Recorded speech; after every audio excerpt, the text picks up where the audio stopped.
O Ananilson é de volta e a partir de hoje o uso de radares móveis está suspenso nas rodovias federais. E quem traz mais detalhes para a gente é o repórter Yuri Ascar, que vai contar até quando essa medida vai valer, se já tem um prazo, enfim, para começar a funcionar.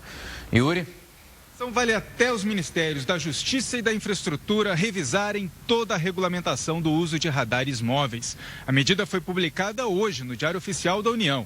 A suspensão dos radares vem sendo defendida com frequência pelo presidente da República, Jair Bolsonaro. No despacho, Bolsonaro cita a utilização meramente arrecadatória dos equipamentos. A medida inclui os radares estáticos, aqueles instalados em veículos parados ou suportes, os móveis instalados em carros em movimento e os portáteis, aqueles que são direcionados manualmente para os veículos. E continuam valendo somente os radares fixos. Obrigado pelas informações, Yuri. Eu vou conversar agora com o especialista em direito civil, o Saulo Stefanoni, para entender um pouco mais sobre os efeitos que essa determinação pode trazer para a segurança nas rodovias. Saulo, uma ótima tarde para você. Obrigado por ter aceito o nosso convite. Boa tarde de novo, é um prazer. Saulo, só para deixar muito bem explicado para quem tem caso, o Yuri acabou de citar os radares que vão deixar de ser vistos por aí. A gente tem aquele aparelhinho que é utilizado pelos agentes, outros que são colocados nos veículos e também aqueles que são implantados em suportes nas rodovias. São esses três tipos que não serão mais usados, pelo menos por enquanto. Há também aquele que é utilizado manualmente na forma de uma pistola, um revólver. Aquele que o próprio agente faz o manuseio dele ali. Exatamente. Há uma discussão muito grande em torno disso, porque alguns acreditam que esses radares são utilizados de uma forma para surpreender o motorista e tirar proveito.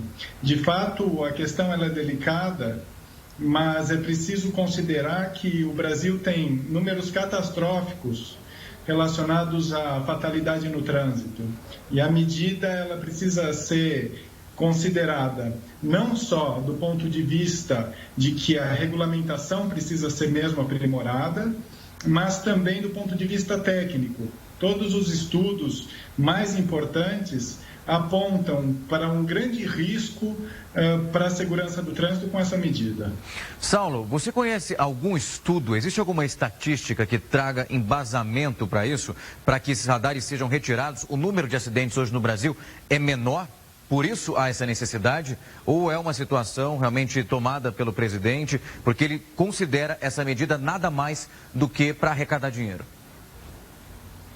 Bem, na última década, para ser mais preciso, alguns estudos apontam que de 2011 para cá, o Brasil conseguiu reduzir em cerca de 20% o número de fatalidades no trânsito. Mas os números ainda são muito altos, de modo que a supressão do uso desse instrumento, que é um instrumento importante para a segurança no trânsito, ela, ao contrário, deve causar um impacto negativo e que preocupa os especialistas. O argumento que tem corrido é de que, de fato, os instrumentos seriam utilizados como uma forma de arrecadatória, o que é um argumento talvez equivocado. Afinal de contas, não podemos imaginar que um veículo que esteja trafegando numa rodovia federal ou estadual acima da velocidade que está prevista e indicada nas placas, tenha razão de fazê-lo, a despeito de existir ou não um meio de fiscalização. Afinal de contas, é por razões técnicas que esses limites são definidos. É claro que uma relação de lealdade do Estado com o motorista é indispensável, mas realmente o aprimoramento do estudo, o investimento na conscientização do trânsito são necessários, mas não justificam a retirada desses equipamentos de uso. Saulo, quando a gente fala arrecadatório, a gente começa a pensar, se a pessoa recebe uma multa é porque ela infringiu uma lei e não porque ela respeitava, por isso que o órgão acaba arrecadando, por isso que esse dinheiro chega. Você acredita que a partir de agora, se o brasileiro já recebe a multa, se contribui para essa arrecadação, ele vai respeitar algum limite de velocidade, alguma rodovia federal? Porque se não há nada que faça essa tramitação, essa fiscalização, se ele já não respeita com uma câmera lá, por que ele vai começar a respeitar a partir de agora? Essa é uma boa pergunta.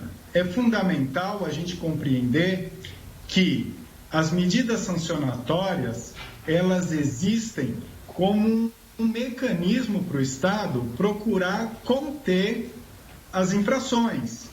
Mas é fundamental que o nosso comportamento esteja baseado num compromisso com a cidadania, numa compreensão dos riscos que estão assumidos, com uma compreensão dos riscos aos quais nós estamos expondo o restante da sociedade. Por isso a importância das campanhas educativas. Por outro lado, as medidas sancionatórias são indispensáveis e têm, de fato, um efeito relacionado que é indispensável. No contexto dessas medidas, dos equipamentos que fazem uma fiscalização eficiente, que nós fomos capazes de reduzir em cerca de 20% ao longo de 8 anos o número de acidentes fatais nas nossas rodovias. Saulo, algo que é bom deixar bem claro para quem está em casa, quando a gente visita alguma outra cidade, aqui em São Paulo não vejo tanto, mas, por exemplo, eu sou de Ribeirão Preto e vejo muito isso lá, os agentes ali nas grandes avenidas utilizando esses aparelhos. Dentro das cidades, eles ainda serão administrados. Só nas rodovias federais é que isso não vai acontecer. Por o pessoal de casa não ver um agente trabalhando no meio de um grande centro e querer tirar a justificativa, mas agora é lei, não pode mais utilizar. Lei não, uma mudança aí nessa definição publicada no Diário. Isso é uma observação muito importante. A administração pública federal está obedecendo a uma ordem emanada pelo chefe da administração pública federal, que é o presidente da República, não é? Mas há competência para os municípios, né, e também para os estados de fiscalizarem, né, em suas instâncias, em seus âmbitos de competência, a organização do trânsito e, portanto, você está coberto de razão, essa medida não é uma medida para o Brasil, mas é uma medida que está muito mais relacionada com a administração pública federal e deve impactar as estradas, rodovias federais de modo geral. Saulo, a última pergunta já para a gente finalizar, vale a gente deixar muito bem claro isso, aqueles radares que ficam nas estradas federais em bases fixas, esses não serão retirados, até porque eles têm um processo, um cronograma, uma licitação para que eles fossem aplicados ali. Esses permanecem instalados aonde estão. É interessante que a justificativa dada para eles não serem retirados é de que, de fato, existe contratos que já prevêem a sua manutenção, etc. Que bom que eles não serão retirados, de fato não há razões para que sejam, né? Muito embora, se fosse uma situação em que isso justificasse, esses contratos poderiam ser rescindidos, porque os contratos públicos têm alguma margem para esse tipo de manobra. Mas, de fato, seria uma irresponsabilidade muito grande, né? E equivaleria a permitir a infração à legislação federal, equivaleria a permitir a violação à própria ordem pública, a supressão de todos os meios de fiscalização. E a gente tem que lembrar que esses mecanismos eletrônicos são mecanismos extremamente eficientes para fazer a medição e a fiscalização, né? É muito difícil, inclusive, você contestar um mecanismo eletrônico que fez uma aferição, né? Tem uma imagem daquela circunstância, então é uma prova muito forte, né? Então, de fato, não haveria razão nenhuma, seria uma responsabilidade ainda maior retirar os radares fixos. Saulo, agradeço o tempo e a disponibilidade para trazer aí todos os esclarecimentos, falar com o nosso telespectador, deixar tudo isso muito bem explicado. Se houver alguma outra alteração, a gente volta a tocar nesse assunto. Obrigado pela disponibilidade mais uma vez. Obrigado. Até.